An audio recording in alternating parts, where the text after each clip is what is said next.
যে আসলে ভালোবাসার সম্পর্কটা কিন্তু অনেক বড় একটা ব্যাপার। যেটা ভিডিও করলাম বা কিছুদিন ঘুরলাম বা বেড়ালাম সেটাতে আসলে হয় না। জীবনসঙ্গী ব্যাপারটা, তারপরে আ লাইফ পার্টনার এই ব্যাপারগুলো আসলে অনেক বিশাল। যেগুলো ফেসবুকের এই ছোট, ছোট কনটেন্ট ক্রিয়েশন বা ইভেন আপনি একেকজনের সাথে আপনি ঘুরতে পারেন, বেড়াতে পারেন। বাট তারাই কিন্তু এত বড় ব্যাপারটা হয়ে যাবে না যে আপনারা সম্পর্কটা কতটা গভীর হলে আপনারা একসাথে এতটা বছর স্পেন্ড করতে পারতেন বা দুনিয়ার সামনে বলতে পারতেন যে হ্যাঁ আমরা একজন একজনকে ভালোবাসি এবং একজন একজনের সাথে এই ধরনের একটা রিলেশনে আছি বা ফ্যামিলি নিয়ে আছি। তো সেই কথাই বলতে চাই ইমনকে নিয়ে আসলে জাস্ট একটা যেটা হলো যে তার কথার পরিপ্রেক্ষিতে আমি জিনিসটা প্রুভ করে দিতে চাইলাম তাকে।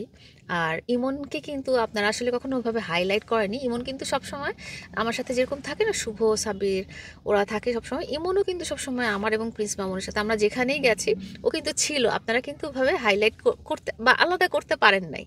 2022 সাল থেকে কিন্তু ওর সাথে আমি ভিডিও করি।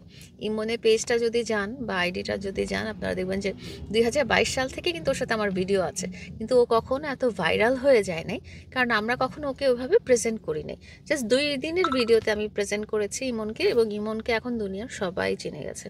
তো আসলে খুব গর্ব করে প্রিন্স মামুন যেটা বলেছেন সেটা আমি জাস্ট ওনাকেই বলতে চাই।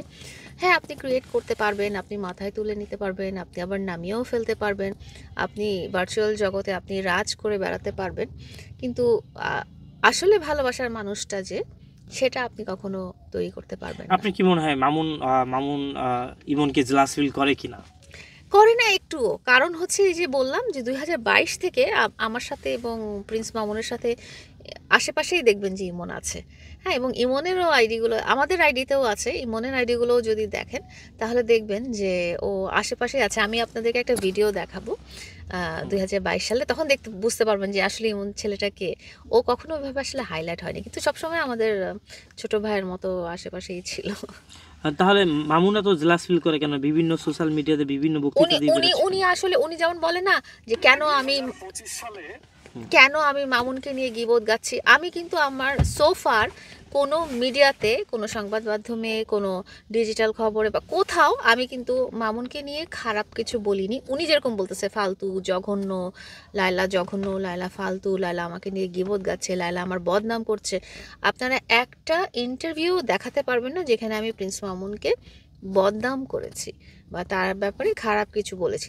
আমি তার ফ্যান ছিলাম প্রথম থেকে, এখনও তার ফ্যান আছি, এবং সেই হিসেবে একজন ফ্যান হিসেবে আমি আমার পছন্দের ক্রিয়েটারকে বা পছন্দের মানুষের কথা আমি বলতেই পারি। এবং সে এছাড়াও ফ্যান ছাড়াও কিন্তু তার সাথে আমার একটা ব্যক্তিগত রিলেশন ছিল, যেটা সেও অস্বীকার করেনি কোনোদিনও, আমিও অস্বীকার করিনি কখনো।